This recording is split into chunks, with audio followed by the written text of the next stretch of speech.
Salut à tous et bienvenue pour un nouvel épisode de Cartoon Horror Show. Vous êtes nombreux à avoir apprécié l'épisode sur OnlyFans, donc aujourd'hui, on va se retrouver pour une deuxième partie tout aussi flippante. N'hésite pas à t'abonner si t'es nouveau, et c'est parti!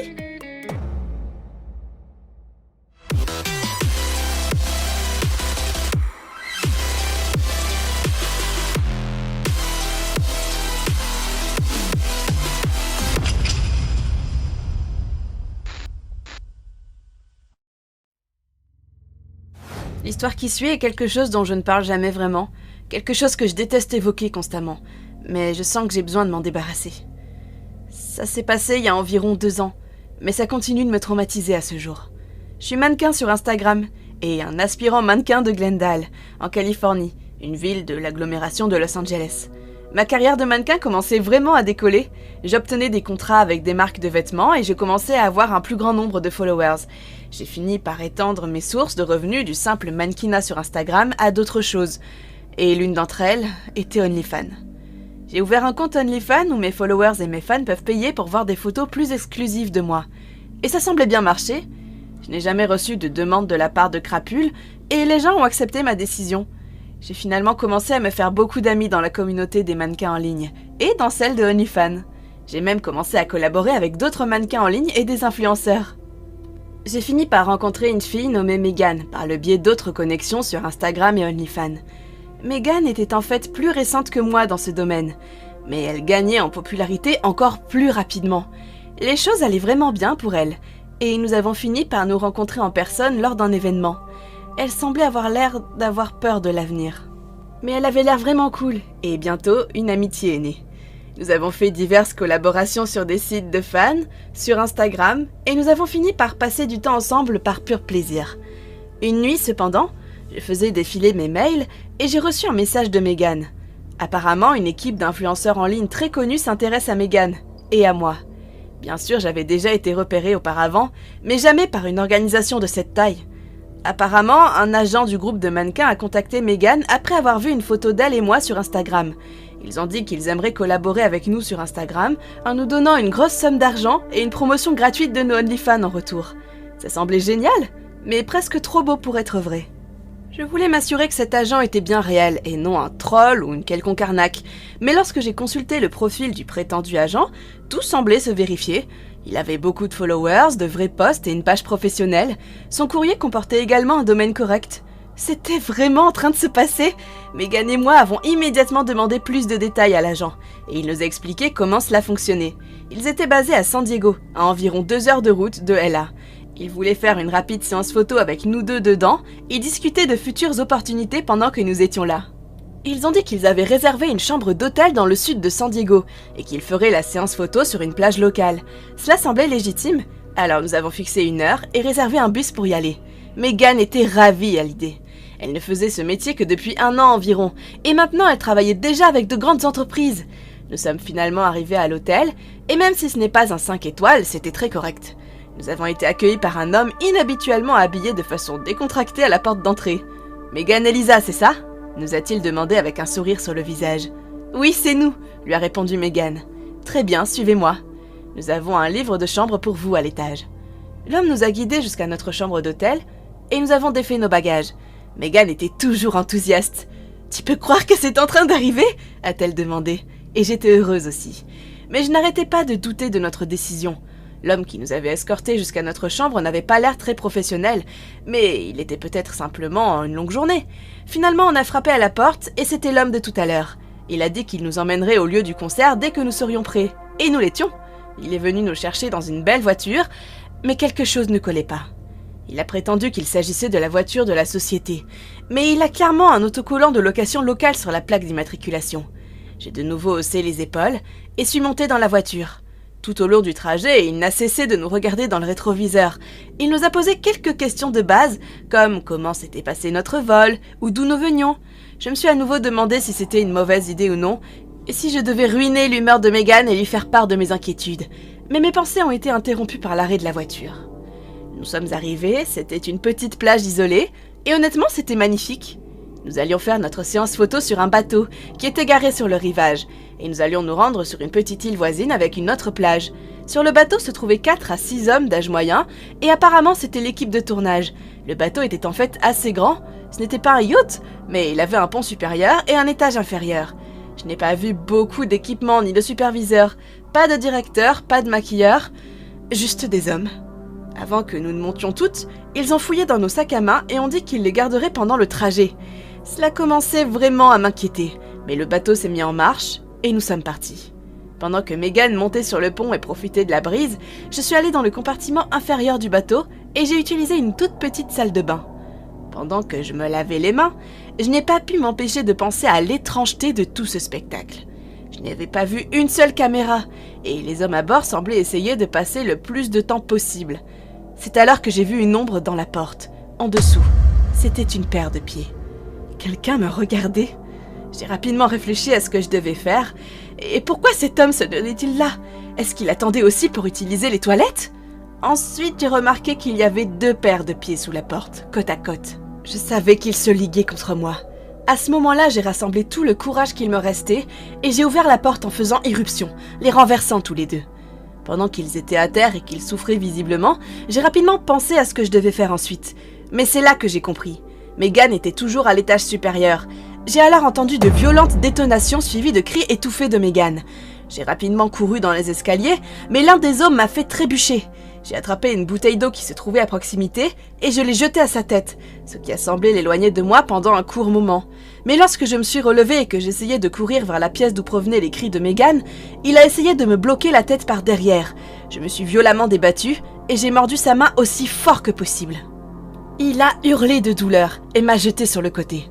J'ai trébuché, rencontré la balustrade et j'ai atterri dans l'eau. J'entendais toujours les cris étouffés de Megan. J'ai essayé de nager jusqu'au bateau, mais c'était inutile. J'ai réussi à flotter jusqu'au rivage et j'ai été pris en charge par une équipe de sauveteurs locaux. Ils m'ont emmené aux urgences où ils ont soigné mes blessures de combat et je leur ai expliqué, ainsi qu'à la police, tout ce qui s'était passé. Le bateau, l'hôtel, la location, les voitures, les hommes louches. Ils ont réussi à faire 1 ou 2 arrestations à San Diego, mais les hommes qui ont pris Megan n'ont jamais été retrouvés. La police pensait qu'ils avaient traversé à Tijuana et qu'elle se trouvait quelque part au Mexique. Ils ont même essayé de mettre les forces de l'ordre mexicaines sur le coup, mais ils n'ont rien trouvé non plus. Même l'hôtel et la société de location de voitures n'avaient aucune réponse. J'étais anéantie. J'ai perdu ma meilleure amie, uniquement parce que je n'ai pas voulu faire part de mes soupçons. Lorsque j'ai demandé à l'agence de mannequins comment elle pouvait laisser cela se produire et comment elle pouvait engager des gens comme ça, elle m'a rapidement répondu qu'elle n'avait jamais engagé un homme de ce nom. Le compte, les followers, les photos, l'email, tout était faux. Il s'est avéré que tout cela était une sorte de leurre pour un réseau de trafic d'êtres humains, et que Megan et moi en étions victimes. À ce jour, je ne sais toujours pas où est Megan. Cet incident m'a laissé traumatisée et a changé ma carrière de façon permanente. L'histoire que je m'apprête à vous raconter est quelque chose dont je n'arrive toujours pas à croire l'existence aujourd'hui. Des choses folles arrivent tout le temps, mais même en gardant ça à l'esprit, la situation dans laquelle je me trouvais était honnêtement insondable. J'ai du mal à entendre le mot OnlyFans sans frémir aujourd'hui. Cela s'est passé quand j'étais à l'université, donc il n'y a pas si longtemps. J'étais étudiant en ingénierie, et je me trouvais souvent à la bibliothèque, soit pour travailler, soit pour rattraper le temps perdu avec les autres étudiants de mon université. La bibliothèque était un endroit intéressant. Elle semblait attirer beaucoup d'étudiants différents de tout le campus, tous avec leurs propres goûts et expériences. Les gens et leur processus de pensée étaient très diversifiés, ce qui signifiait que je finissais par rencontrer des gens avec des intérêts très différents. L'un d'entre eux était une belle jeune femme, nommée Rose. Nous avons d'abord entamé une conversation sur un sujet banal, comme nos chaussures ou le temps qu'il fait. Mais nous nous sommes rapidement considérés comme de bonnes amies. Nous avons fini par nous ajouter l'une l'autre sur les médias sociaux, et c'est là que je l'ai remarqué. Dans sa bio Instagram, elle avait un OnlyFans. Maintenant, personnellement, je m'en souciais pas tant que ça. C'est honnêtement quelque chose que nous commencions à voir de plus en plus à notre époque. Mais j'ai finalement réalisé que le OnlyFans de Rose était en fait tout un sujet sur le campus. La plupart des gens que j'ai rencontrés semblaient avoir une opinion ou une autre sur les fans de Rose. Les opinions semblent être divisées en 2 parties. L'une est impressionnée par sa confiance en elle et le fait qu'elle soit ouverte sur le fait d'avoir des fans, et de l'autre moitié la critique, estimant qu'elle n'a aucun respect pour elle-même et qu'elle ferait n'importe quoi pour de l'argent. Maintenant, personnellement je m'en souciais pas tant que ça, mais une nuit Rose semblait faire une sorte de promotion sur son OnlyFans, et ma curiosité s'est réveillée. Elle donnait 1 mois de contenu gratuit et essayait apparemment de gagner une plus grande audience.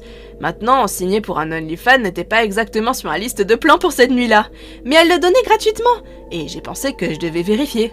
Après tout, toute l'école en parlait, donc j'ai utilisé un de mes spams et je me suis inscrit. Ce n'était pas quelque chose qui sortait de l'ordinaire pour être honnête avec vous, rien d'inattendu.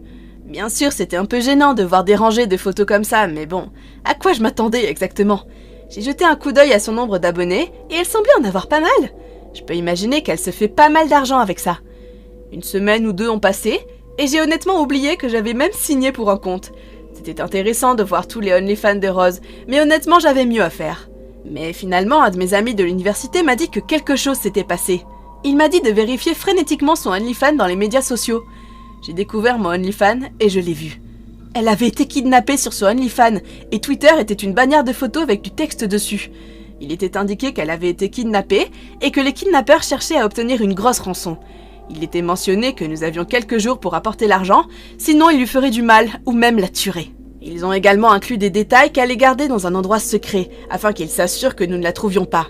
Ça doit être une sorte de blague, non ? J'ai immédiatement envoyé des messages à plusieurs reprises sur toutes les plateformes. Aucune réponse. J'ai demandé à d'autres personnes ce qu'elles avaient obtenu d'elle, elles n'ont pas eu de réponse non plus. Nous étions tous dans un état de panique. Nous ne savions pas ce qu'il se passait ni de ce qu'il fallait faire. Rose faisait-elle une sorte de blague ? Est-ce qu'elle allait bien ? C'est alors que nous avons compris. Rose n'avait pas été vue de toute la semaine dernière. À ce moment-là, nous savions que quelque chose pourrait avoir effectivement eu lieu. Personne, pas même ses amis proches, n'avait la moindre idée de l'endroit où elle pouvait être. Nous avons attendu un jour de plus, en nous demandant quand elle aurait lâché cette blague de mauvais goût. Mais cela n'est jamais arrivé. Nous avons continué à chercher. Tout le monde sur le campus l'a cherchée de haut en bas, mais il n'y avait aucun signe d'elle. Que ce soit son lieu de rencontre habituel ou des endroits moins connus, il n'y avait absolument aucune trace d'elle. Nous avons vérifié chaque centimètre carré de l'université. Nous avons ensuite demandé à nos professeurs et ils ont dit la même chose. Son rapport de présence a révélé qu'elle avait été absente toute la semaine. Les choses devenaient de plus en plus étranges. Certains de ses amis proches ont même contacté sa famille, demandant où elle était. Mais aucun d'entre eux ne savait. Nous commencions vraiment à nous inquiéter à ce stade, mais nous ne voulions pas commencer à payer la rançon tout de suite. Après tout, les ravisseurs auraient déjà pu l'avoir tuée. Plusieurs rapports ont été signalés à l'université, et finalement un dossier de personnes disparues a été soumis à la police. L'enquête a commencé par la sécurité du campus en regardant autour de nous et en cherchant où elle pourrait être, mais cela a évolué vers un mandat de police complet et une enquête de recherche. Même les flics étaient un peu perplexes de toute cette situation. Ils avaient évidemment vu des enlèvements avant, mais demander une rançon sur une plateforme en ligne, ce n'était pas exactement ce qu'ils avaient l'habitude. La police a cherché dans l'université, mais il n'y avait toujours aucun signe d'elle. Finalement, un mandat de perquisition du domicile de Rose a été approuvé, et nous avons tous regardé à l'intérieur de son dortoir. L'appartement semblait tout à fait normal, mais ses objets essentiels tels que ses oreillers, son ordinateur portable, avaient tous disparu. Nous avons conclu qu'elle avait peut-être été enlevée alors qu'elle partait, ou allait quelque part. La police a regardé les vidéos de sécurité et a remarqué que sa voiture semblait avoir quitté le parking le jour supposé de l'enlèvement. L'enquête devenait de plus en plus étrange. Nous étions tous extrêmement inquiets. Nous savions que quelqu'un, un jour ou l'autre, aurait la motivation pour kidnapper Rose. Après tout, c'était une jeune femme, belle, riche, célèbre et séduisante. Elle interagissait avec beaucoup de personnes en ligne sur une base quotidienne. Il devait y avoir une sorte de taré ou de psychopathe qui voulait lui faire du mal. Les gens avaient déjà commencé à envoyer des petites sommes pour sa rançon. Ils ne voulaient tout simplement pas prendre le risque de la laisser dans l'état. Un jour plus tard, et c'était en tendance sur tous les médias sociaux, sauver Rose. L'histoire a même atteint les nouvelles du comté. Tout le monde dans un rayon de 20 miles a commencé à en parler. Et finalement, la police a commencé à faire des heures supplémentaires. Ils ont estimé, avec la quantité de publicité que cette affaire obtenait, que ce ne serait vraiment pas bien vu de leur part s'ils ne la trouvaient pas. Les recherches se sont poursuivies, et avec elles les inquiétudes. Finalement, la rançon a été payée. Tant de personnes ont versé de petites sommes que l'objectif financier a été atteint. Elle est libre ? Les kidnappeurs allaient-ils continuer à augmenter le prix de la rançon ? Quelques heures ont passé, mais toujours pas de réponse de Rose. Nous étions au comble de la peur. Normalement, il devrait se passer quelque chose maintenant, non ? Mais aucun d'entre nous n'a eu de réponse. Et le lendemain, tout a été résolu. Un agent de patrouille de l'autoroute a repéré le véhicule qui était enregistré au nom de Rose. Il a immédiatement allumé ses feux et arrêté la voiture. C'était ça, le moment de vérité. En s'approchant de la portière de la voiture, l'officier a repéré Rose. Il l'a immédiatement sortie de la voiture et l'a inspectée minutieusement. Mais elle était la seule à s'y trouver. La nouvelle nous a frappés, que Rose avait été retrouvée. Et elle a été amenée au poste de police pour être interrogée. Nous étions tous soulagés, mais nous ne comprenions pas la nature mystérieuse de son enlèvement. Toute cette affaire avait été si étrange et mystérieuse. Même si, honnêtement, j'avoue qu'à ce stade, nous étions tout simplement heureux qu'elle aille bien et qu'elle soit de retour parmi nous. Mais une fois de plus, les choses sont devenues de plus en plus étranges. Rose n'avait pas une seule égratignure sur elle. Les ambulanciers et les enquêteurs n'ont trouvé aucun signe de traumatisme physique ou mental. Les victimes d'enlèvement ont normalement l'un ou l'autre. Rose était plutôt évasive avec les questions. Elle était globalement vague sur la situation et ne semblait pas effrayer le moins du monde. Et finalement, après encore plus de questions évasives, Rose a été libérée. L'enquête a continué, mais quand elle est revenue sur le campus, nous étions tous ravis. Nous étions tellement inquiets pour elle. Nous avions tellement de questions à lui poser. Des questions auxquelles Rose ne semblait pas vouloir répondre. Et nous avons compris pourquoi. Après tout, elle mérite un temps bien nécessaire pour elle-même. J'ai essayé de lui poser quelques questions supplémentaires en tête-à-tête lorsque tout le monde a quitté son appartement. Mais elle semblait toujours agir bizarrement. Elle a évité chaque question de la manière la plus bizarre possible. J'ai décidé d'en rester là et je suis retournée dans ma chambre. Alors que je continuais à marcher vers la maison, je ne pouvais pas m'empêcher d'y penser. Tout dans cette situation était tellement étrange. Et pour Rose, revenir comme si rien ne s'était passé, cela contredit tout ce à quoi je pouvais penser. Mais alors ça m'a frappée. La rançon, le manque de preuves, le manque de réponse de Rose, quelque chose de plus profond se passait. Et ça l'impliquait. Le lendemain matin, je me suis levée et mon téléphone a été inondé de notifications. Rose avait été arrêtée. Selon diverses nouvelles, sources et amis, Rose avait tout simulé pour de l'argent. En réalité, Rose voulait obtenir rapidement la célébrité et l'argent. Et d'une certaine manière, elle a pensé que faire un faux kidnapping serait la réponse. La raison pour laquelle certains de ses objets essentiels avaient disparu est tout simplement qu'elle les avait pris avec elle.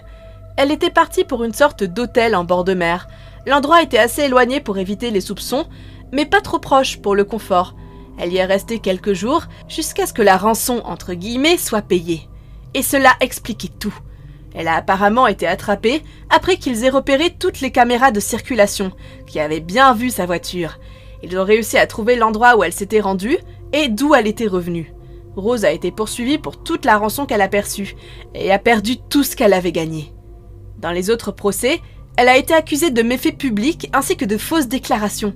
Les charges se sont accumulées jusqu'à un délit de haut niveau, et elle a été condamnée à 1 an de prison. Ma mâchoire est tombée sur le sol quand j'ai entendu tout cela. Nous étions tous tellement en colère contre elle, tellement en colère contre nous-mêmes. Comment avons-nous pu tomber dans le panneau? Comment a-t-elle pu faire une chose pareille? Au jour d'aujourd'hui, je n'ai toujours pas eu de nouvelles de Rose, mais je n'oublierai jamais cette histoire. Je ne verrai plus jamais OnlyFans sous le même jour. Ce que je vais vous raconter est quelque chose que vous ne croirez probablement pas, mais ça s'est bien produit. Je peux même pas mettre de mots sur la peur et l'anxiété que j'ai ressentie ce jour-là.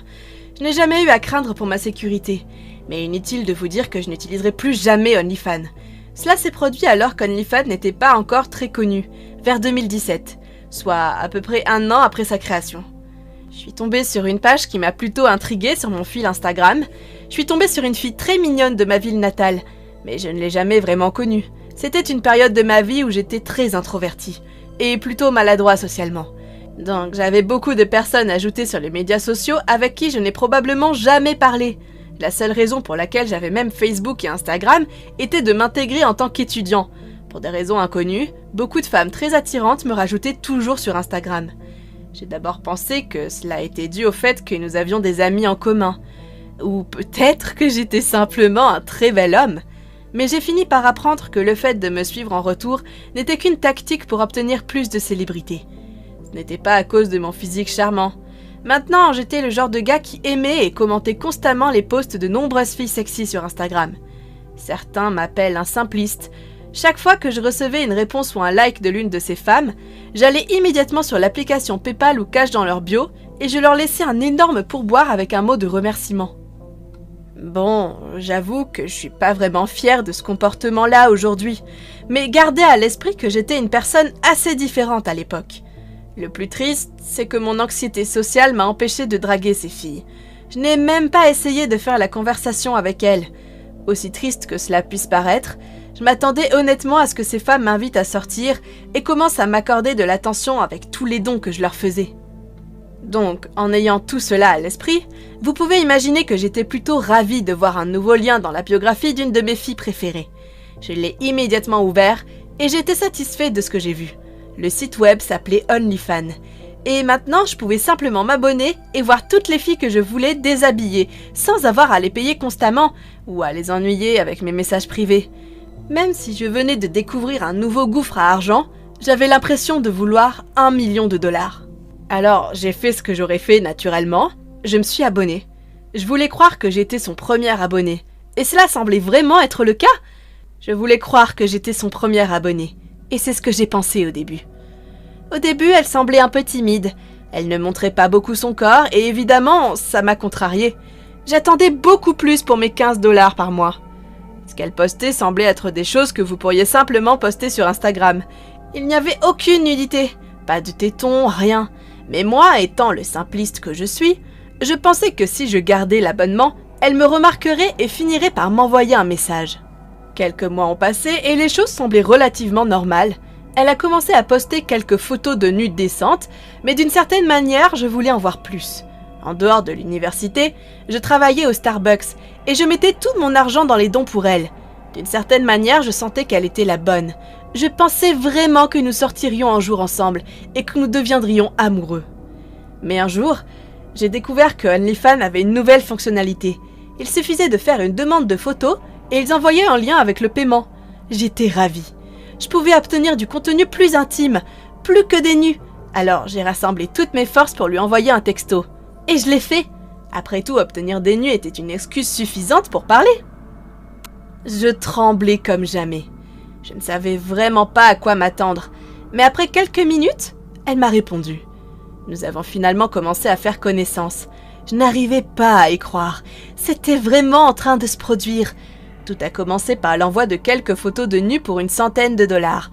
Puis elle m'a demandé si je venais de la même ville qu'elle, après avoir consulté mon profil sur Instagram, avec le même nom d'utilisateur qui se trouvait être mon nom complet.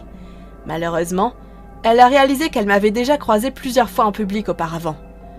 Je transpirais, et j'ai failli faire une crise d'angoisse. Je ne voulais pas qu'elle découvre qui je suis. Normalement, en ligne, je me donne un nom comme l'un de mes personnages de jeux vidéo préférés. Mais cette fois, mon navigateur a automatiquement rempli mon vrai nom et prénom, et j'avais appuyé sur continuer sans faire attention. J'ai lutté pour trouver quoi dire, mais mon esprit s'emballait. Elle avait certainement des amis communs avec moi, et s'il découvrait ce que je faisais en ligne, il se moquerait de moi sans arrêt à l'université, pendant sûrement un certain temps. J'ai essayé de trouver un moyen d'échapper à la situation ou de quitter la conversation, mais je n'ai rien trouvé, alors j'ai simplement répondu « oui ». À partir de là, nous nous sommes tous les deux engagés dans une véritable conversation. Il s'avère qu'elle m'a reconnu de l'université. Elle m'avait vu en personne plusieurs fois, et il s'avère qu'un de ses amis vit sur le campus. Nous semblons avoir beaucoup en commun, et nous avons même réalisé que nous étions au même endroit au même moment plusieurs fois. J'étais stupéfait. Jamais de ma vie je n'avais pensé que je pourrais avoir une conversation aussi longue et durable avec quelqu'un, surtout sur OnlyFans. À ce stade, j'étais moins intéressée par le fait de lui demander des nudes, et plus intéressée par le fait de lui demander comment s'était passée sa journée, ou comment elle allait. C'était presque comme si j'avais enfin une véritable relation avec une fille pour la première fois de ma vie. J'ai vite compris que l'argent n'était pas le moyen de conquérir une fille. Et l'ironie de la chose, c'est qu'elle passait beaucoup plus de temps avec moi maintenant que lorsque j'ai dépensé de l'argent pour elle. Mais un jour, elle m'a dit que j'étais si gentille qu'elle voulait passer sur Instagram. Elle m'a même fait savoir que je pouvais l'appeler et m'a donné son numéro. J'étais époustouflée. Elle voulait vraiment faire avancer notre relation. Je pourrais enfin me trouver une vraie petite amie. Pour être honnête, je ne croyais même pas ça possible. Je pensais sincèrement que j'allais rester célibataire et derrière un ordinateur toute ma vie. Qui aurait cru que je trouverais ma première petite amie sur OnlyFans ? Les choses se sont améliorées à partir de ce moment-là. Nous avons échangé des textos sur Instagram pendant un moment, et j'ai décidé de l'appeler. C'était presque comme si je pouvais sentir une vraie connexion avec cette femme. C'était probablement la première fois que je pouvais appeler quelqu'un sans avoir une crise de panique. Quand nous parlions au téléphone, j'avais l'impression que nous avions la même personnalité. Nous étions identiques à bien des égards. Sa voix était si agréable et réconfortante, et nous avons parlé pendant des heures. Les jours suivants, j'ai vraiment pensé que c'était la bonne. Pour la première fois, je ne voulais pas attendre plus longtemps. Je voulais la rencontrer en personne dès que possible. Elle était heureuse de la nouvelle et a fini par m'inviter chez elle. Nous avons convenu d'une date et d'une heure convenables et nous avons raccroché le téléphone. J'avais l'impression d'être au sommet du monde. Après des années à me critiquer et à sentir que je n'étais pas assez bien, j'en avais enfin une. J'ai toujours pensé que je devais ressembler à l'un de ces fuckboys d'Instagram, mais il s'avère que les gentils garçons occasionnels comme moi ont une chance. Le jour du rendez-vous est arrivé.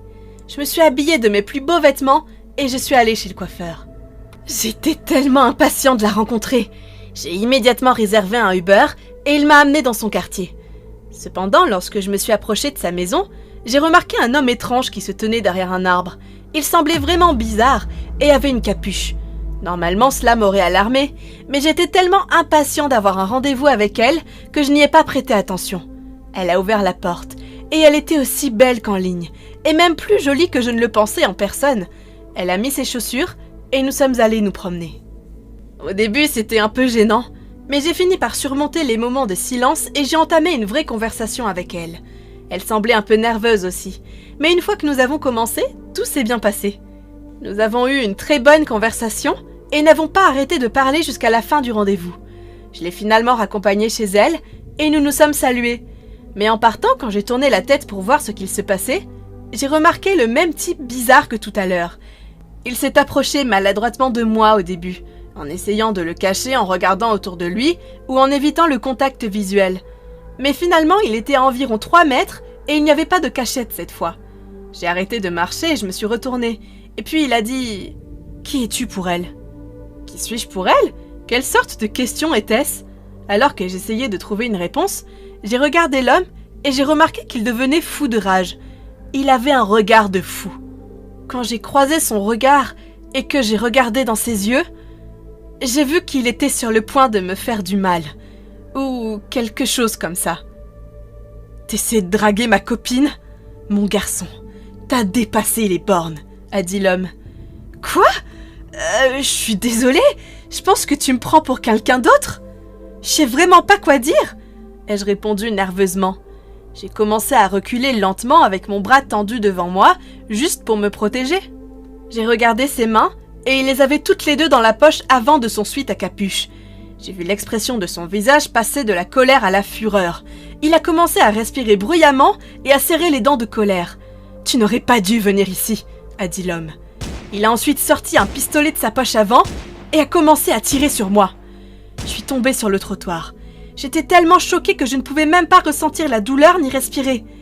Je l'ai juste regardé fixement, avec de l'adrénaline dans chaque partie de mon corps. Il a ensuite regardé autour de lui et il est parti après quelques secondes. J'ai poussé un grand cri à retardement. L'adrénaline est retombée et j'ai ressenti la pire douleur de ma vie. J'ai jeté un coup d'œil autour de moi et j'ai vu 2 gros trous à l'avant de mes genoux. Il avait tiré à travers mes 2 jambes. Je me suis recroquevillée de douleur et j'ai commencé à perdre connaissance. Je me suis lentement éloignée et j'ai complètement perdu conscience. Je me suis réveillée à l'hôpital, encore incrédule de ce qu'il venait de se passer. Ma mère était assise sur une chaise à côté de mon lit, endormie. Elle s'est rapidement réveillée avec un grand sourire et des larmes sur le visage. Elle m'a expliqué ce qu'il s'était passé. Un voisin avait entendu les coups de feu et m'avait aperçu dans une flaque de sang. Le type qui m'avait tiré dessus avait été arrêté quelques heures plus tard. J'étais dévastée. J'ai beaucoup pleuré ce jour-là. Je me suis demandé pourquoi cela avait pu arriver. Pourquoi moi ? Je sentais encore la douleur lancinante dans mes jambes. C'était insupportable. Je ne pouvais pas dormir. Les jours suivants, je sentais encore les trous dans mes genoux. Les balles qui s'enfonçaient dans ma jambe. C'était la pire douleur de ma vie. Je pouvais à peine bouger. Le même jour, j'ai reçu un texto de la fille avec qui j'étais sortie, et cela expliquait tout. L'homme était abonné à son OnlyFans, comme moi. Il l'aimait aussi, et la suivait sur tous les réseaux sociaux.